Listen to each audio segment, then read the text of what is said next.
斯里兰卡的航空母舰，对50而已，50米。而已的意思是它很浅吗？对，我听了些什么？才刚到，我现在才第一天第一个早上。无面镜跟无呼吸给我想象中恐怖，对，是一个非常挫折的一天嗨，大家好，我是Celine，潜水潜到了第10年，我终于决定来继续进修潜水了。大家看我的频道可能会看到我一直在世界各地潜水啊，会有一种我好像潜水很强错觉。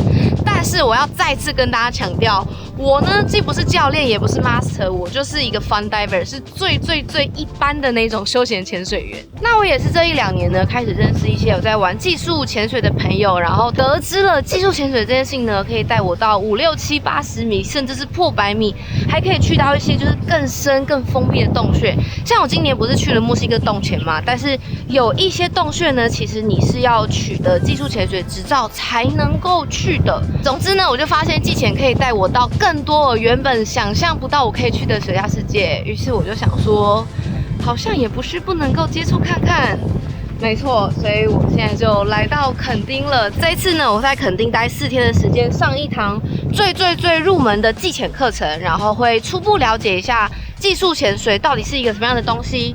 那如果大家跟我一样，就是对技潜有点好奇，然后你想要去更多更冒险水下世界的话，就跟我一起把这个课给上完吧。开始喽！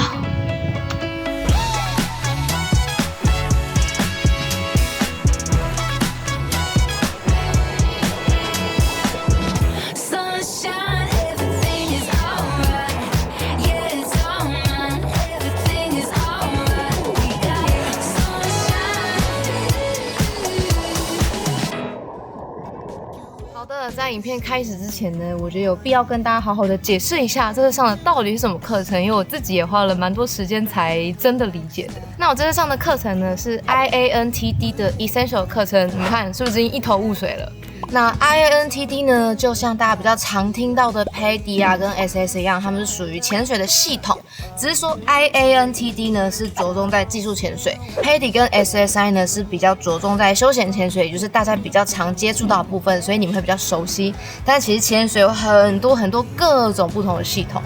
那 Essentials 呢是我这次上的课程名称，开头有提到技术潜水4个字呢，它其实是涵盖了非常广的范围，里面又有分各种不同等级的证照。跟休闲潜水比起来呢，主要是它可以带你到更深的地方，或者是比较密闭的空间，像是沉船啊，或者是洞穴之类的。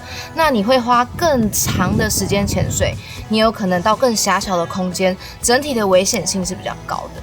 那我们一般人肯定是不知道怎么开始，跟不知道怎么选嘛。那 Essentials 呢，其实就是一堂技术潜水的最入门的课程。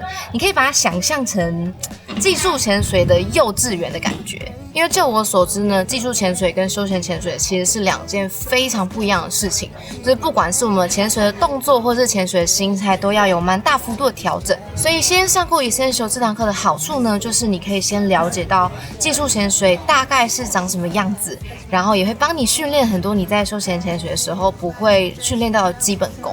那这个 Essentials 课程呢，就是在不同系统会有不同名字，像 SSI 好像叫做 Foundation， 那 IANTD 的入门课呢就叫做 Essentials， 然后会花4天的时间。那这次带我上课的呢是暗潮技术潜水，它是一间在台湾已经教技术潜水非常多年的店家。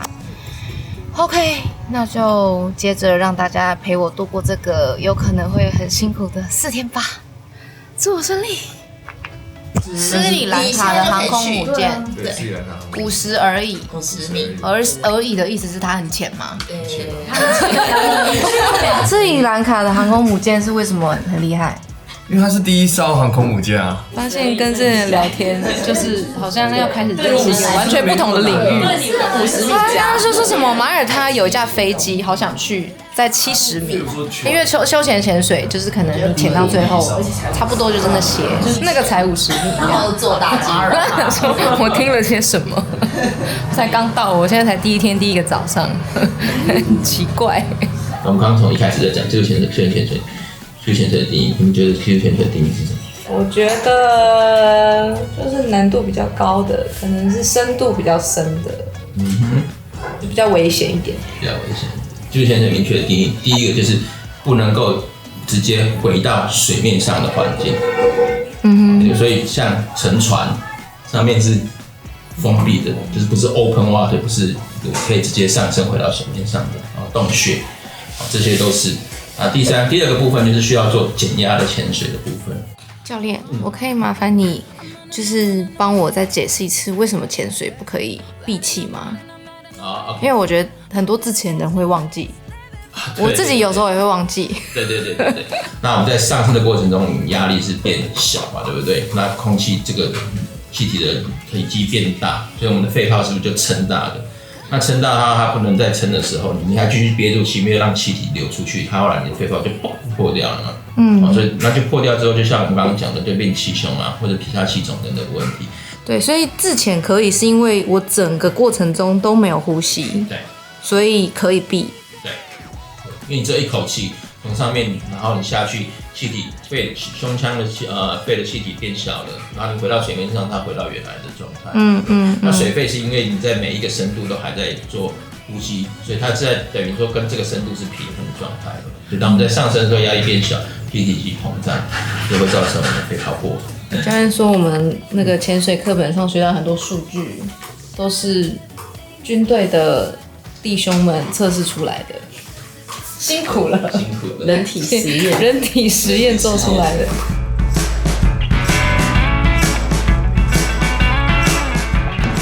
帮大家科普一下寄钱的时候啊，这种手绳都是不可以出现的东西，就是所有的东西需要固定，就是要像这样子把它固定好，你不会有多余的线头。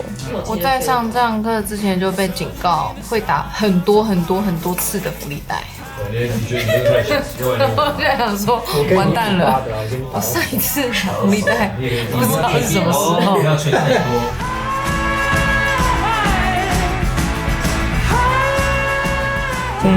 要进入装备的部分。双瓶是2只气瓶组合起来，它是靠着这个 tank pan 把它圈起来。3个气瓶旋钮各自的那个功能这2个控制的是往这边外的出去的气体，然后中间呢都各自有一个通道是往这边的，所以如果你把它关起来，这2只气瓶现在是独立的。备二是一直都挂在自己的脖子上的，然后出事的时候是自己的给别人用，然后自己用备二。刚刚有讲到一个很重要的事情，就是你下水前不管别人跟你说这瓶的氧浓度是多少，你都要自己去测过，因为你的生命跟你会不会得减压病都是你自己要负责的。接下来呢，就是要先岸上的练习，后面2边会在水里需要做的动作。那个是跳伞那个 free fall 的动作，对，跟潜水要这样子哦。对，跳伞一模一样。真的？对，所以真的，我超级惊讶哎，是这样子才叫 sky dive 的吗？确吗？觉得压力很大。像后面有那个1、2、3、4、5、6个教练在看我怎么挖梯，谢谢。对，是的吗？这压力很大。这个是我第一次有意识的去练习潜水的时候的蛙梯。我其实很常就是在潜水的时候看着前面的导潜跟其他潜伴，就哇，他们看起来好轻松，可是就是可以维持中性浮力，可以维持的好。我觉得是一个很棒的机会。我们刚刚是这样子而已，现在变上下，有点像是这样上下。用脚踝的自由踢一样吗？对，真的脚踝的自由。所以一样也是进洞穴沉船的时候，你这样做。对，因为之后会遇到很多很狭小的空间，所以会练习很多你在小的空间要怎么踢，以后就不会成为扬沙的那个人了。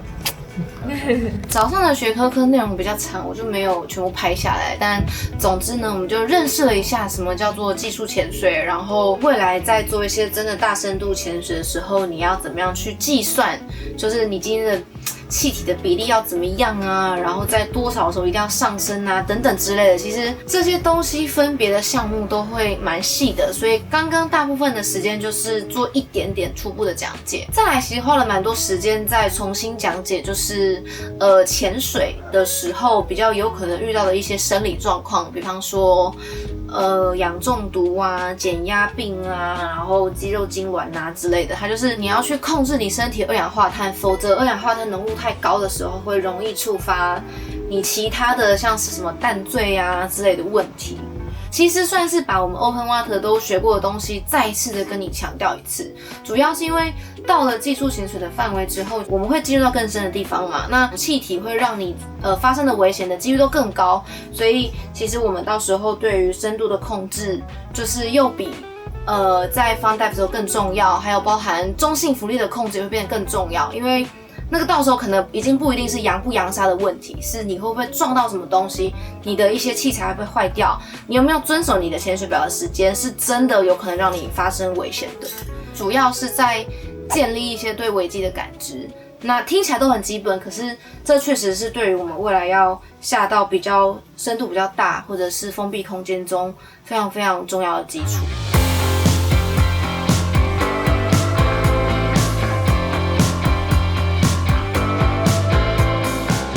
准备要来下水了。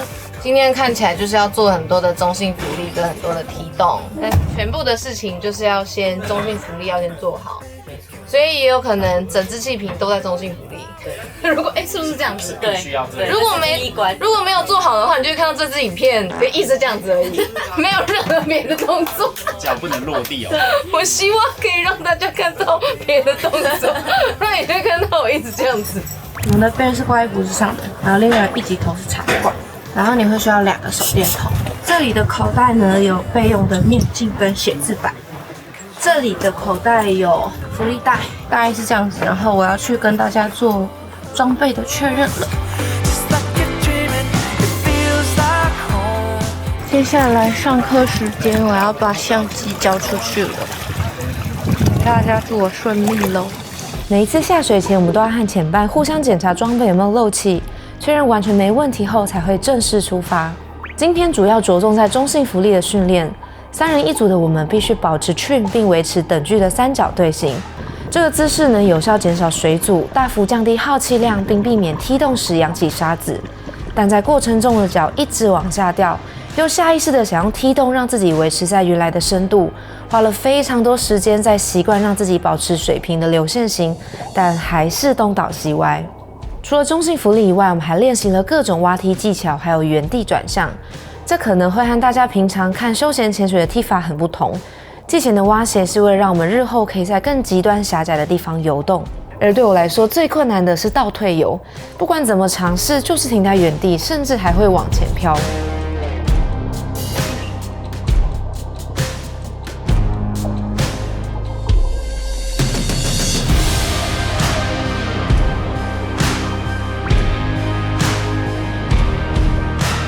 我们也反复复习了 Basic 5， 调节器的卸除与巡回，备用调节器的交换，长喉管主调节器释放，面镜积水与排水，面镜脱除与带回。这些动作其实大部分在 Open Water 都有学过，但困难的是所有动作必须保持 trim 的姿势下完成。面镜脱着时，我就因为有点紧张，吸了太多气而往上飘，这样的状态在技术潜水里都是不合格的。最后是打浮力带。从考完 Open Water 之后，就再也没有打过的我，在第一次练习时，果不其然的手忙脚乱。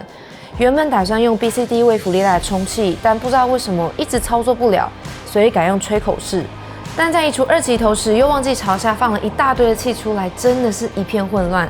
经历了各种状况，才好不容易完成。这是一个非常挫折的一天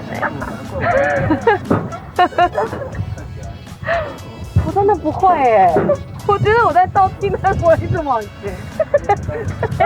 我在那边至少应该有在那边试了那个15分钟，然后去旁边特训，然后还是不会，因为我看到他们2个人很快就很快的，第一次很正常。刚刚就在那边抓我的脚，然后我就一直想说，没有不用，我不懂第一次都会往，第一次都是这样，是这样子的吗？没有完全没练过，第一次是这样子，这样很正常吗？这样真的很正常吗？真的很正常吗？很正常。你动你的平衡的时候，有点像是抬屁股，对你有点像被钢索绑住的感觉。所以你不能够用你的手脚去做反作用力，对不对？对。所以你只能移动去移动的。对，因为我会一直想要靠动我的脚来维持我的 trim。对。然后我就一直往前，一直往前。刚刚下去的时候，我记得我们要一直做三角形，然后我们那个三角形就越来越小，然后去，然后还往上，然后教练说：“回来。”对，我觉得最难的还是要维持在原位。然后刚刚还有一个是面镜脱走的时候爆往上冲，然后好像是因为我很怕，所以我就吸一口，然后就爆冲。然后我上来想说，我好高，忘记吐掉了。所以我要觉得这个脚在推水，没错，水往前推，我就会往后。会比较对，头力。所以我有需要勾吗？不要勾。你勾了的话，你往下放的时候，你就会往前跑。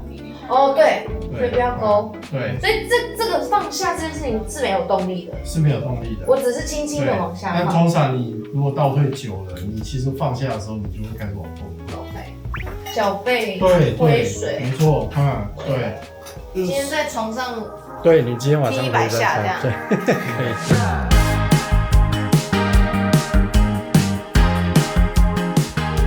现在是课程的第3天，然后今天呢，我们要练习在水下是闭眼睛跟脱面镜的状态，就是要游动。然后呢，这个时候我们要这样子拉这个线，有很多条线。就是我们在墨西哥潜水的时候，洞也是有这些线。对，所以主要是怕我们迷路，然后面镜没有的话，你还可以拿摸线。对。然后今天会拉这个线，拉45度，然后我们就要闭着眼睛，跟着这条线来。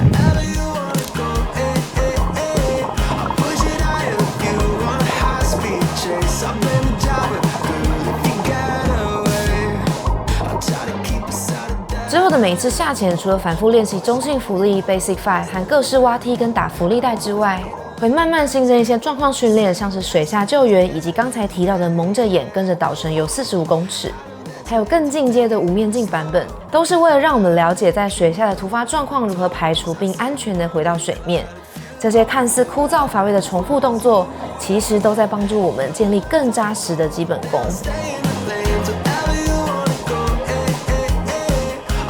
突然跟你说美期，你有吓到吗？有一点，因为他就直接冲过啊。而且 Phil 刚刚是一个很慌张的动作，我没气了。演得很逼真，演得很逼真呢。他的表情有逼真吗？表情没有，表情不苟言笑。接下来呢，我们还会有加明天总共3支气瓶的时间。那接下来每一潜的难度都会稍微越来越高，然后发生的状况都会越来越随机一点。但刚刚教练有讲一个我觉得蛮重要的一点，就是我们在休闲潜水的时候，可能前半说怎么样要干嘛，教练说什么就会说 OK。但季潜的状况呢，是可能教练说接下来我们上升到6米，那我不能说 OK， 我要说 OK， 我上升到6米，就是你要回复他，表示你真的有看懂他要我做的事情。对，因为其实我跟你说，我在水里面很爱比 OK， 可是有时候我的 OK 就不是真的 OK。本来就不是那么容易。我那时候潜300多只，我教练可以停在那1米，停在那1米完全不会动，他做所有动作都不会动。然后我就我以为我中性浮力很好，没有。然后我的教练班从本来9天变成15天，就是因为每次示范动作你只要插，那个时候我教练就说上下就是25公分，只有50公分可以动。所以做不到。明天再来一次。可能跟你们休闲潜水课程要求也是不太一样，但是我是希望你们学到东西，所以其实我会 focus 在你们的练习，跟像打浮力带就是一个，你们可能会发现我潜水这么久了，我没有打过，我很少打浮力带，那是教练的责任，导潜的责任。但是实际上如果很不幸的今天流很大，你就是被飘走，你就是那个要打福利带的人。没有，我们是连福利带都没有。我，对不起。那明天会有比较压力比较大的，就是一个所谓共生呼吸的游动，所以不再是只有往上，它会有游动，所以游动的时候是包含了你们是整个 team。没错，刚刚教练的意思是说呢，虽然我的中性浮力没有到这么的好，但是他对于我可以直接脱面镜游45米，就是感到非常的惊讶。对，因为我相信这也是蛮多就是人在 open water 的时候会遇到的一个很大的关卡，就是脱面镜这件事情。但是我们这堂课呢是需要脱面镜，然后再游45米。对，我自己其实潜水这么多年，也没有真的遇到需要脱面镜的状况，但是你就是必须要以防万一嘛。所以今天得到了一个很大的肯定。它是没气的 ，Norris 会在它的比较后面的地方，所以它往旁边看的时候可以看到它的脸，它会侧身，然后推，告诉它前进。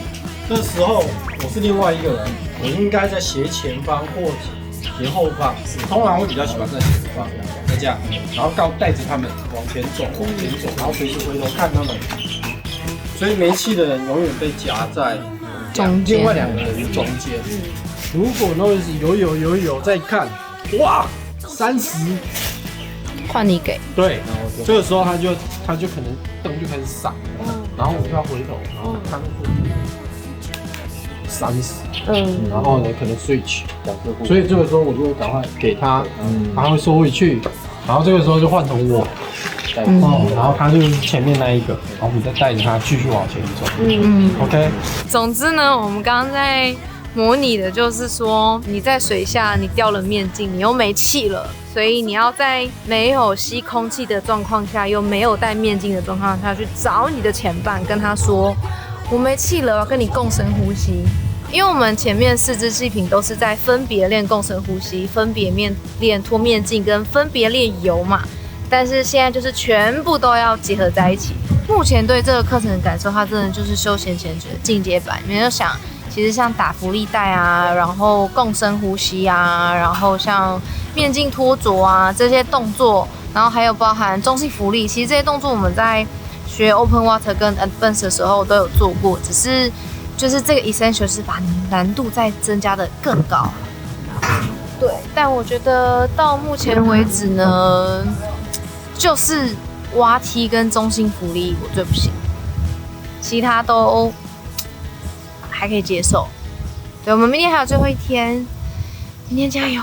我要继续去整理我的装备了，蛮累的，但是很好玩。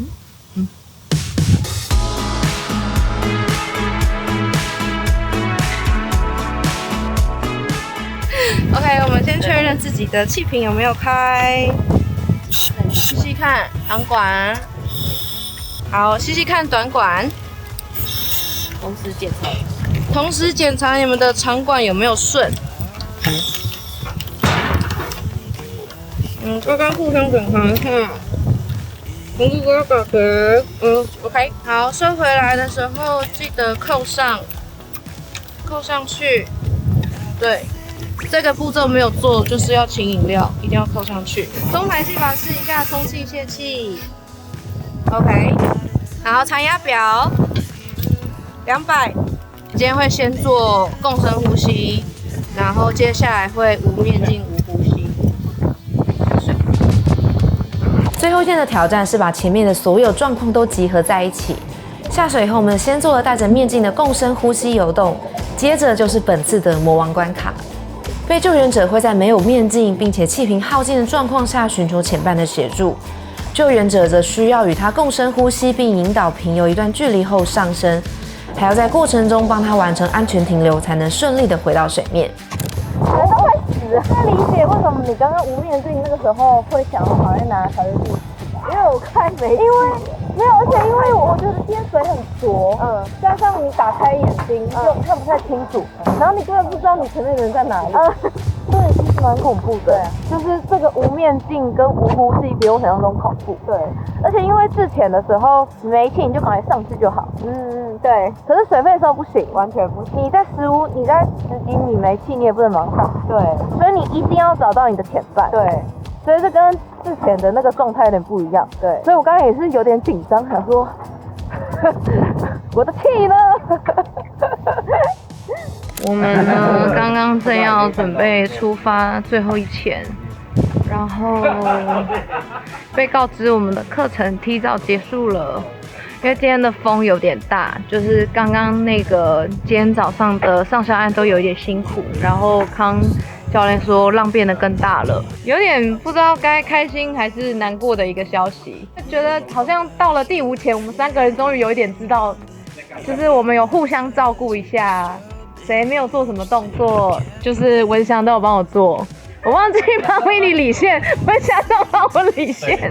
结果我们刚刚变成一个很好的 team， 然后想说我们最后一前一定可以更好，然后就结束了。我真的才刚刚觉得我好像有抓到中性浮力了。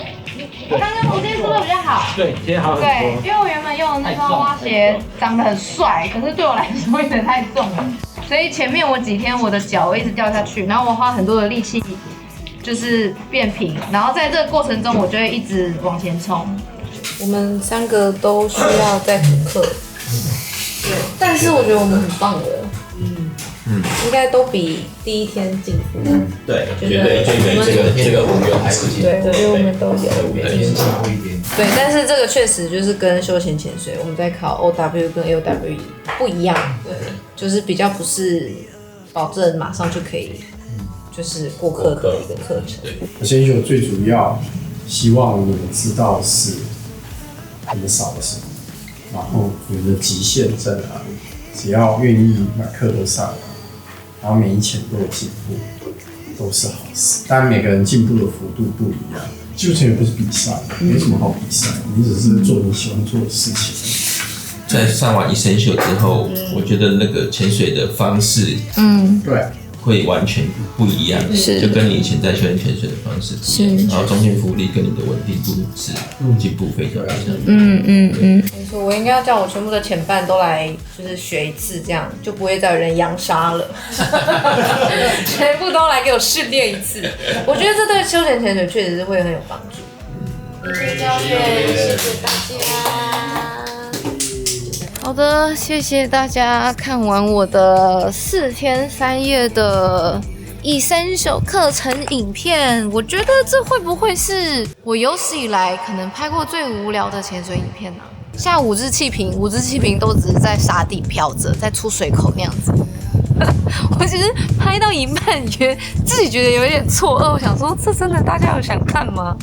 先跟大家说，就是我是没有通过这个课程的，但是我觉得完全没有关系，我觉得真的觉得学到好多东西，然后也觉得对于水肺潜水有一个完全一个新的认识。其实很多人会问我说，Selina，你觉得你推荐我学自潜还是学水肺？然后我以前一概的回答都是，我觉得水肺潜水非常的简单，然后我觉得如果你比较怕水的话，可以先学水肺潜水。那自潜的话就比较困难，比较适合想要挑战自己的人。对，我之前是真的是这样子想的，对，但是上完这堂课之后呢，我郑重的跟所有在认真玩水肺潜水的人郑重道歉。真的是在这堂课结束之后才发现，哇，其实水肺潜水真的是一个超级博大精深的一门。他们说水肺潜水是一门科学，但确实是因为你必须真的要非常的了解你的生理机制，然后你什么样的时候要用什么样的气瓶，然后而且你需要非常非常谨慎的去完成每一个动作。其实我有很多细节没有拍出来，但是教练在跟我们讲的每一个动作，就是你要先用右手还是先用左手，你应该要先拉这个管子再动那个东西，它全部都是有原因的，因为就是它是一个牵一发动全身的一个运动。对，我觉得这是对我很珍贵的事情，就是明确的知道自己哪里不足，然后可以怎么样再更进步。我现在已经从那个跳伞课的经验学到了，其实有没有过课是一回事，可是我确实是从第1潜到第5潜，我觉得我自己有了很大的进步，然后今天可以还蛮轻松的，就这样中性浮力飘着。影片里面我不知道大家有没有发现，就是有些人呢，他一次带着那样3、4个气瓶下去，然后你可能会想说出水口有必要吗？但我后来才知道呢，就是因为他们是未来要去可能50-60米的地方潜水嘛，那你一次要带这么多气瓶的状况下呢，你一定得在浅的地方先练过，因为那整个人的浮力呀，然后呼吸的控制啊，就是其实在那么深的地方背那么多的气瓶的状况下，其实完全会不一样。所以你其实是需要大量的练习才能够带你到真的更深的地方。对，我觉得我自己经历完这堂课程之后，我还不知道我有没有想要继续，但总而言之，我会想要把 Essential 给完成。然后我也觉得这堂课程其实对我未来的休闲潜水肯定是非常有帮助。也希望呢，以后我在影片里面呈现的就是会是一个比较专业的潜水员的样子。其实我会非常推荐这堂课给可能跟我一样潜水潜蛮久了，你想要进修，可是其实对我来说，我也没有真的想要当潜水长，或者是想要当教练。我觉得要负责那么多人的生命是一件很可怕的事情。我觉得这4天3夜的课程呢，算是一个 CP 值蛮高，然后你又可以对技潜有一个很基础的了解，然后也可以让你的休闲潜水技巧变好的课程。那大家看完影片，如果对于这个 Essential 课程有兴趣的话呢，可以再去私讯暗潮技术潜水中心，我会把他们的 IG 贴在资讯栏。对，我觉得他们真的是一个非常非常专业的潜店，然后跟那个教练一起就会觉得放100万个心，就是他已经技潜20年了。好啦，我要来回台北了，谢谢大家看完这支有可能非常无聊的影片。如果你有看完的话，代表你可能真的也蛮爱潜水的。谢谢大家呢，这个都是影片大家都知道的。喜欢影片的话，记得帮我一个喜欢呢，可以把影片分享给你所有对于技术潜水有可能有一点点兴趣的朋友。可以留言告诉我你对更多的技潜影片有没有兴趣，还是大家其实只想看我放带，但也蛮轻松的。好啦，那就是这样子。那最后要记得订阅、开启小铃铛，才不会错过更多世界各地的潜水影片哦。那我们就下个礼拜见，拜拜。